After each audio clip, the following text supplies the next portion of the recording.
What up, dudes? It's Gaz, and welcome to another Warframe video. So today, we are talking about the new hammer from the Gara Prime Access, the Volnus Prime.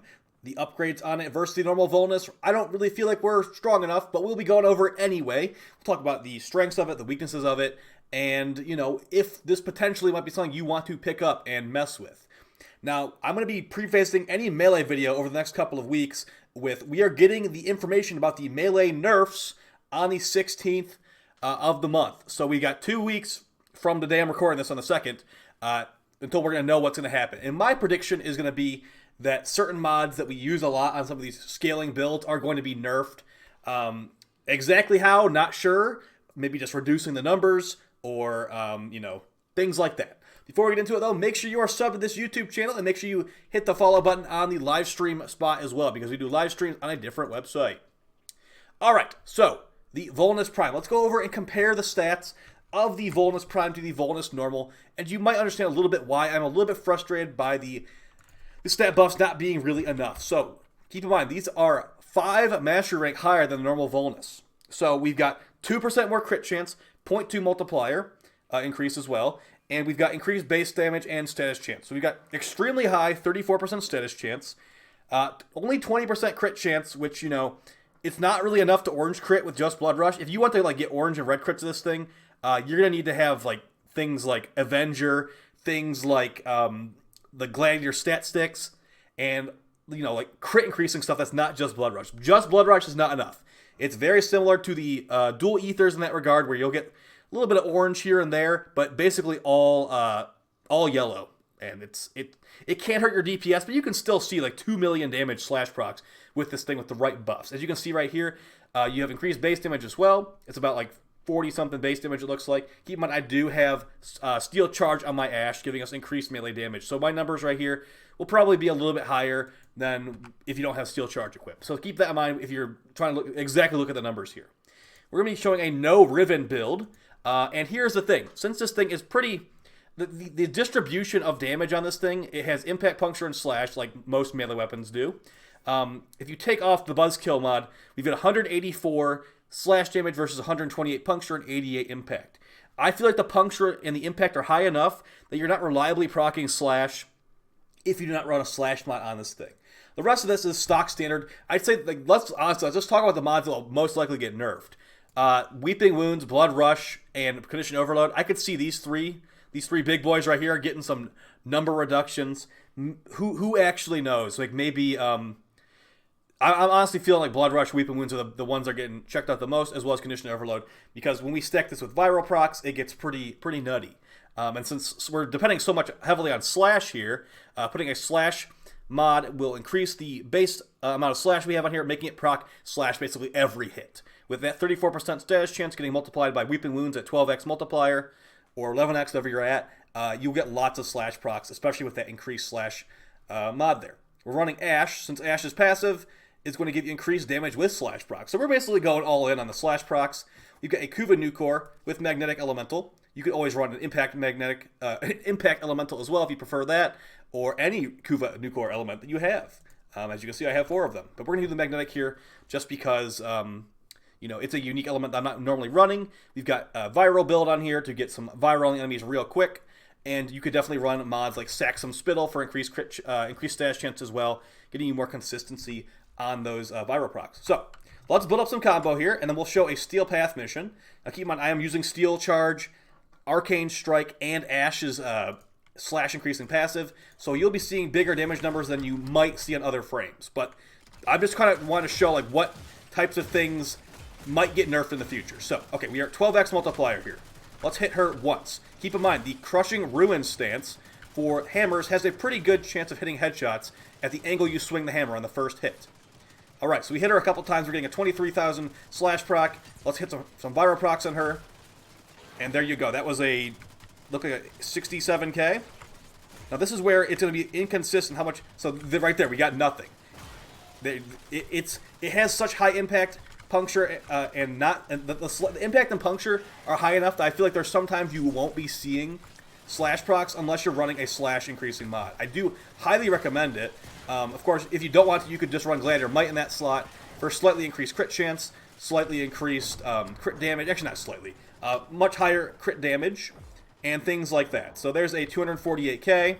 Keep in mind, this is with no Riven. Since the Volnus Prime has such low Riven stats currently, I'm not going to even bother with a Riven right now. Yeah, if you get a headshot crit slash proc, there's times you can hit 2 million damage. Keep in mind, stealth multipliers do help you out as well. But as you can see, with no Riven, I mean, it's doing pretty good. But keep in mind that hammers have very high base damage.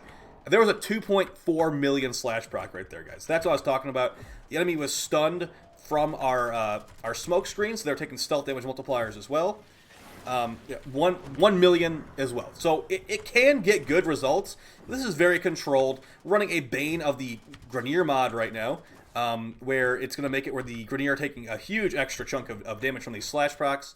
And, you know, like, I just feel like it could have been better, honestly. You compare the other recent Prime weapons we've gotten, I feel like it could have used more of a crit buff. You're seeing so many yellow crits there, a little bit of orange in a couple spots there. Imagine saying was red critting. It would be god tier. It would honestly be total god tier. I'm sure someone will tell me as well to mention the follow through. The follow through stat basically modifies how much damage. Say you're hitting 3 enemies in like one swing. Enemy on the left, enemy in the middle, enemy on the right. And you swing from the left to the right. The first enemy will take full damage. The middle enemy will take reduced damage. And the third enemy will take even further reduced damage. The hammers have a low follow through stat compared to lots of other weapons. So let's just look at an Akana, for example. The follow through stat on the, it said 0.4, and it's saying, okay, well, whatever. It says 0.4 here, and on the Nakana it was 0.7, which was basically doubled. I don't know why it says 0.6 there. It might be a UI glitch. But if that UI is to be trusted, the 0.4 to the 0.7 almost double the stats on follow-throughs on the Nakana. Let's just look at, like, I don't know, a sword. The sword is 0.6 as well. So maybe that's glitch where it's not actually 0.4, but that's what it says on the UI, so I'm going with what I can see.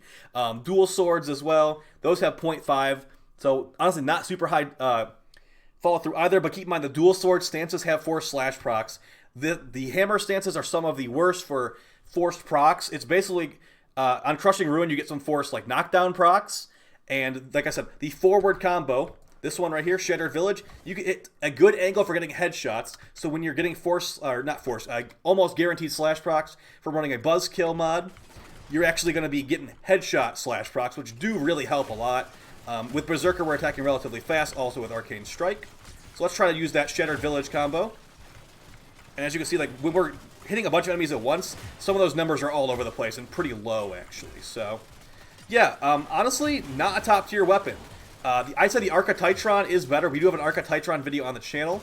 The only problem with the Archititron is you will most likely want a Riven with minus impact, because the impact versus slash situation on the Archititron is even more unfavorable for us. Because, I mean, let's be real here.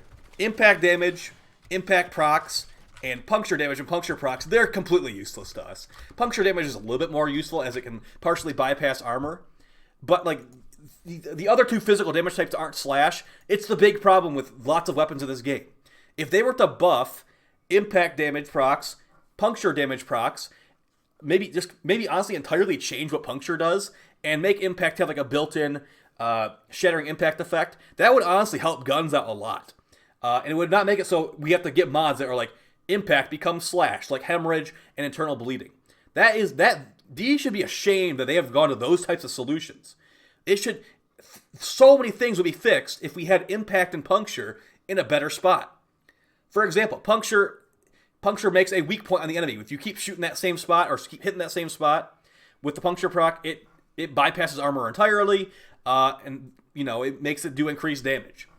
The big things in this game, if a proc is going to be important and useful, it will most likely just increase damage or do a damage over time. That's the harsh reality we have. Things that are like puncture procs, which reduce enemy damage versus you, blast procs, which reduce enemy accuracy, and a lot of other ones that aren't very good. They're not good because everything that is good is going to give us increased damage with the damage over time, or reduce enemy armor, which will also indirectly just give us more damage. I'm using a heat proc and a viral proc on my Kuva Nukor because it increases my damage. A lot of the sandbox in this game is damage focused, so things like impact procs and puncture procs have really no place. I mean, an impact new core is okay for like stun locking enemies, but at the same time, a heat proc can do the same thing as well and stun the enemies. I feel like they should be focusing on that more, and that's one of the things I'm really hoping happens in this gun update. But I can basically tell you that's not going to happen. They've basically said that they're going to be new mods, and they're not like going to be looking at weapon stats as a whole. I doubt they're going to be changing procs as a whole, even though they did say they were going to do that a while ago.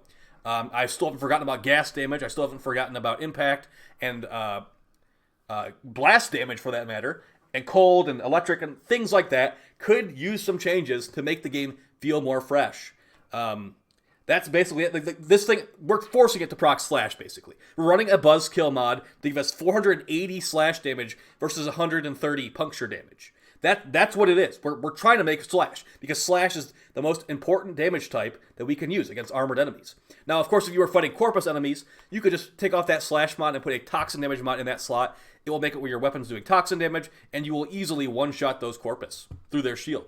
Because, like I said, things that increase damage, the toxin damage, that increases our damage. It's just going to go right through the corpus shield and one-shot them. So there's no world I would ever be considering a puncture mod on here, or an impact mod. Like, oh man, the impact damage on this thing is so low. If only we could force it to proc impact. Let me just put collision force on there. Oh look, now it's higher than the slash. That's not happening. No one's thinking that. Why would you? Because it's going to stun the enemy more? Like, we have these 3 mods that do the exact same thing, but there's 3 different physical damage types. These other 2, the impact and the puncture one, are never considered. We use the Augur Strike mod on Gara's stat stick, but that's not because of any procs. That's because it's just the wonky way that ability works. So I do feel like that's a really big issue here.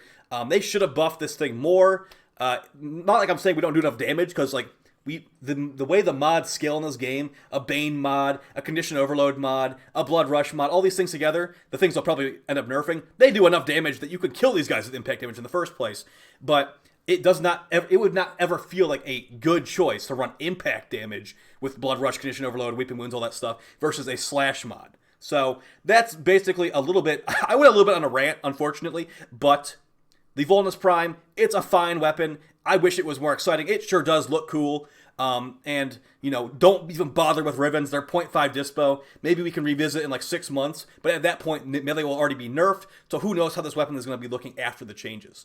Because if they end up nerfing Slash, Blood Rush, Weeping Wounds, and Condition Overload, that's all the things that this weapon benefits from. So we'll have to see. Well, we will have to see, guys. But hopefully this video is helpful to you. I'm using Ash, I'm using Steel Charge and all that. But that's just because we are getting the melee nerfs pretty soon. I thought we should just show it at basically full power before we get into the nerfs. And we'll see what happens. So expect coverage on all those nerfs when they come out on June 16th. Or the dev workshop on the nerfs. And yeah, hopefully you guys found the video helpful. Make sure you're subbed, like I said. Try to get that sub count up. And yeah, take it easy, guys. Peace.